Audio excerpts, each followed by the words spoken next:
Hello everyone, this is Dr. Kim. Welcome to my channel.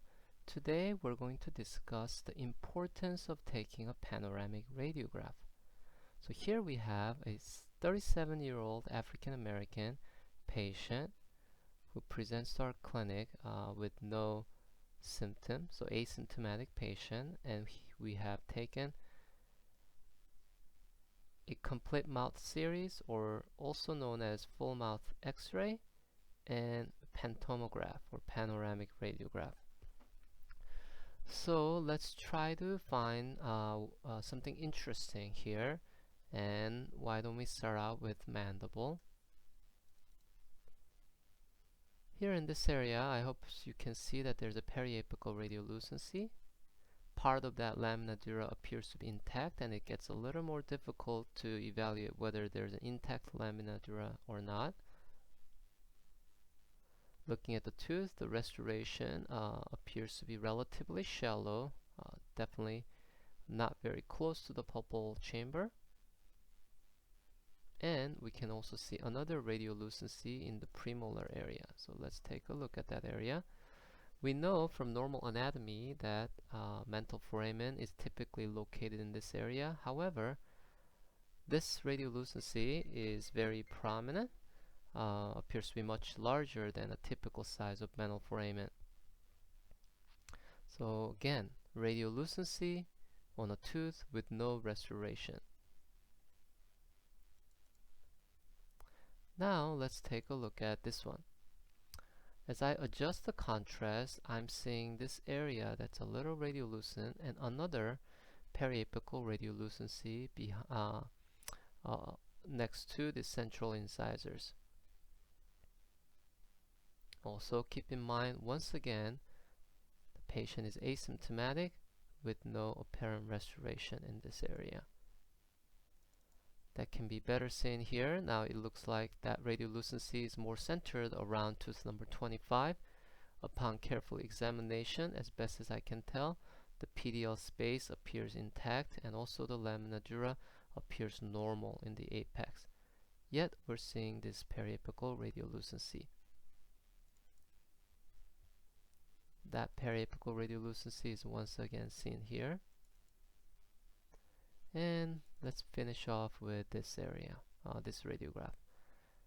Here we can better visualize mental foramen. So here's the mandibular nerve. This specifically the superior cortication of the right mandibular canal, and there's the exiting of that nerve, which is mental foramen.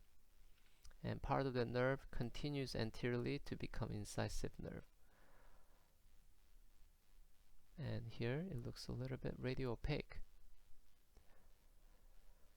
Now I want to show you the pantomograph or panoramic radiograph of this patient. Pay close attention to the mandibular arch that we just saw. Obviously, pantomograph doesn't generally show the exquisite detail and the spatial resolution that periapical radiograph would normally provide. Therefore, it's hard to see that periapical radiolucency located at the mesial root of tooth number 18. But yes, we do see this large radiolucency in the apical region of tooth number 20, and perhaps vaguely you can see there's a radiolucency in this area. But we have to admit that's very hard to visualize. And we've seen that in the we can see better on periapical radiograph. Again, the reason we can't, or it's hard to visualize in the anterior mandible, is the spinal column or the cervical vertebra being located in this area. Alright, but what's really surprising or stuck out to me here is this mixed density lesion in the retromolar area. It appears to extend way into the patient's right mandibular canal, extending all the way to the alveolar crest, and it is a little difficult to visualize where the posterior border is. It could potentially end here, or it may potentially extend way up here.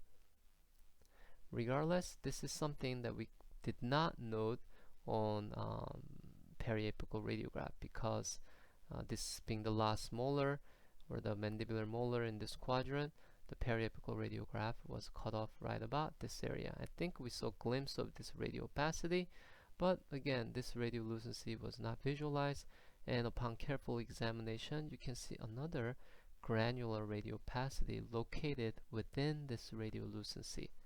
So here, this case clearly demonstrates why it is important at times to take a panoramic radiograph, because it is much better at capturing larger field of view and occasionally revealing either benign, cystic, or tumoral lesions that can be associated in the extracted site or impacted site of maxillary and mandibular third molars. So that's the point that I wanted to get it across. But along the way, I try to give as much hint as possible as to what these might be. If you have an idea what these are, please write down your answers in the comment section below. And thank you for watching my video. See you next time.